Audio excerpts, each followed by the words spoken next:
Please don't forget to subscribe, comment, share with your friends to have access to this kind of content that you have here. Don't forget to subscribe. I love and respect you. I'll be right back. Igboho lawa. Igboho lawa. Ẹ̀yin olólùfẹ́ mi, ẹ̀yin ọmọ Yorùbá. Igboho lawa lọ́wọ́lọ́wọ́. Tá ti ń retí kí ìṣe bẹ̀rẹ̀. Kí ni déètì èyí? Èyí 22, ṣé 21 ni? 22. Èyí 22 àná 21 la gbéra náà. La wà ní Ṣakí mẹ́. Èyí 22. So 2024. Òkú ìyá Oloye Sunday Igboho láyọ̀ àtàlàfíà ni a ṣe. Gbogbo nǹkan dẹ̀ ń lọ létò tó jẹ́ pé kò sí wàhálà, kò sí anything. Àwọn èèyàn rẹpẹtẹ ti dé, rẹpẹtẹ wọ́n ti dé kalẹ̀ tó ní kálukú ṣá wà níbi tó yẹ kó wà, àwa náà wà níbi tó yẹ ká wà ní.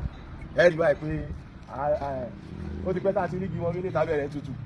Èkó kálófì là ń lò, ayé ìlú òkè da ọkọ̀ wọn sì balẹ̀ wọn ò ní prẹ́yọ̀. Ẹ̀yin tẹ́ ń gbé lókè wà láyẹ̀ ń gbádùn.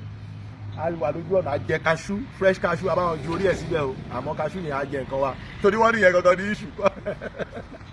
Wàláì lákọ̀ọ́láwà mo sì láìkì bọ́lọ̀ wọn bá ṣe kádàrá àsìkò yìí pé Oloye Sunday Igboho májàsọ́lá ojú ò gbọ́dọ̀ ti bàbá yẹn.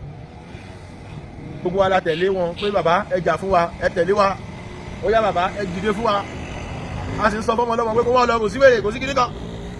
Wọ́n wá dá àwọn àsìkò kan, àwọn wèrè kan wá padà, wọ́n ní kíní kan ṣẹlẹ́dẹ̀ ń pàkọ́. Nínú gbogbo àwọn tó ń bú Oloye Sunday Igboho gbà yẹn, ṣé Oloye Sunday Igboho ló wá ń jìyà ẹ̀ ni?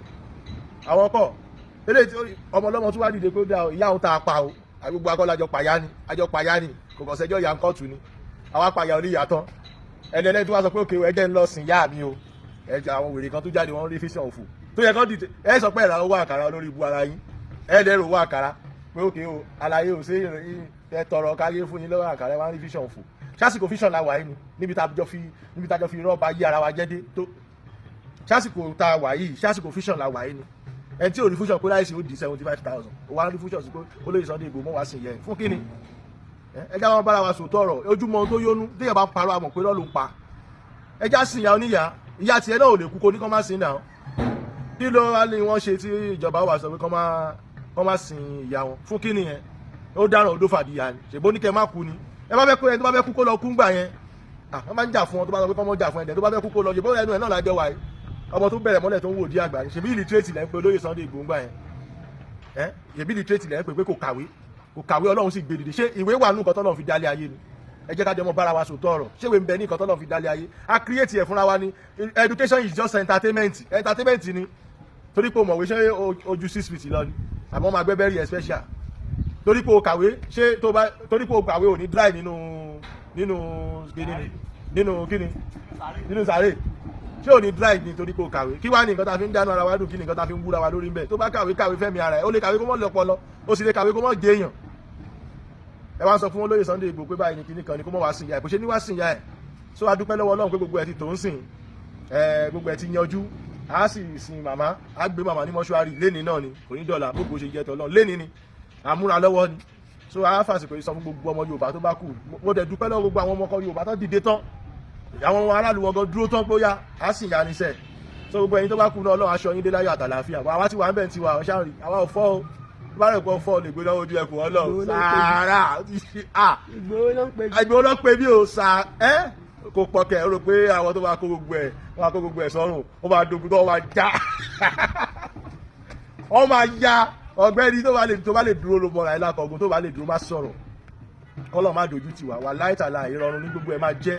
Tábà ti gbéyà jáde tán ọ̀la wọ́n á ṣe pati tìgbò, ọ̀túnla Saturday wọ́n á ṣe tìbàdàn láyọ̀ àtàlàáfíà. Gbogbo ẹ̀yin bàbá wa ẹ̀yin ìyá wa tẹ̀dẹ̀ máa wá náà tá máa pàdé ayọ̀ ẹ̀ sábà mú nǹkan bẹ̀rẹ̀ ní sórí igbó. Ẹ̀yẹn náà wà, ìyẹn wà. Ẹ̀yin tẹ̀dẹ̀ máa wà lọ́nà láyìn náà máa get ready pẹ̀lú ọmọ yín tí bá ti wà lọ́nà láyìn oyè yẹn ṣáà máa tẹ̀ síbẹ̀. Ẹni tí ó ra káàdì ẹni tí ó bùn mí ní nǹkan ẹ ṣáà yẹ kí gbogbo ẹ̀ mọ́ gazọ́ lọ. Ẹ ti ń gbọ́ lu ìlú tí ń lọ káàkiri kẹ má fọ́ ó ti yé yín bóyá jẹ́ gangan nìyẹn o. So ju gbogbo ẹ̀ lọ ká dúpẹ́ lọ́wọ́ àwọn epo wọn ẹ̀jẹ̀ ń jì sí epo lọ fáwọn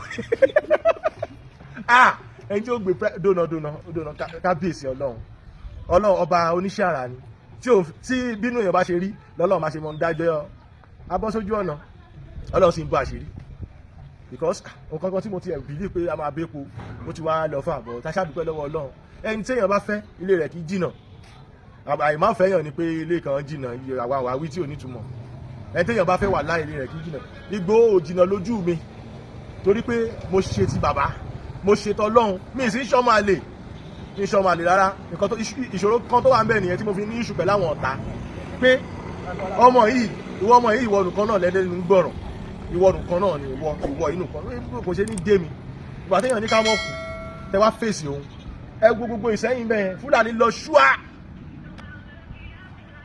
ó lọ ṣúà àwọn ti donate ibẹ̀ lọ a sì wá ń pariwo pé kí Yorùbá bọ́ lóko ẹrú àwọn Yorùbá kan sì ń wò wá bẹ́ẹ̀ wọ́n máa yín múlé wa lórí torí pé ilé tó jẹ́ nǹkan tí bàbá ńlá bàbá tí wọ́n gan fi sílẹ̀ gan wọ́n ti lù ú gbàǹjo torí owó ilẹ̀ Yorùbá wá di ibi tí wọ́n ti ń da màálù ó wá di màálù center ẹjẹ́ ń ṣẹ̀ṣẹ̀ kékeré kan báwa rí báwọn ọmọ Yorùbá ṣe máa lọ́bi sára wọ́n tó bá lọ pé Fúlàní wà níbi kan ẹja lọ lé wọn ò ní jáde wọ́n ṣe bí ẹni tí ó gbọ́ mo retí ẹni tí ó bá mi jà lọ́jọ́ kan máa béèrè lọ́wọ́ rẹ pé kí ni nǹkan tó fà ìgbà tó mọ̀ pé ó lágbára láti jarújà yóò ṣe lágbára kájọ lọ lé Fúlàní ẹlòmíà máa bẹ̀rù àti rìn lọ́nà bẹ́ẹ̀ kò sí nǹkan kan ọ̀nà clean tí Ìgbòho fẹ́ ṣe patí ọ̀nà òní clinic ọ̀nà clean tán kò sí nǹkan kan ẹ mọ́ bẹ̀rù gbogbo ẹni tó bá ń bọ̀ láyọ̀ àtàlàfíà ní gbogbo kíbi tẹ́ bá ti ń bọ̀ ẹ mọ̀ bọ̀ láyọ̀ àtàlàfíà náà lẹ́ẹ̀dẹ̀ tẹ́ bá sì dé ẹ wá lọ́jì kékeré kan òtẹ́ kan tẹ́ rọra sùn sí èmi náà nìkan náà ní oorun láti sìn lọ báyìí sì kò sórun so bóyá jẹ́ nìyẹn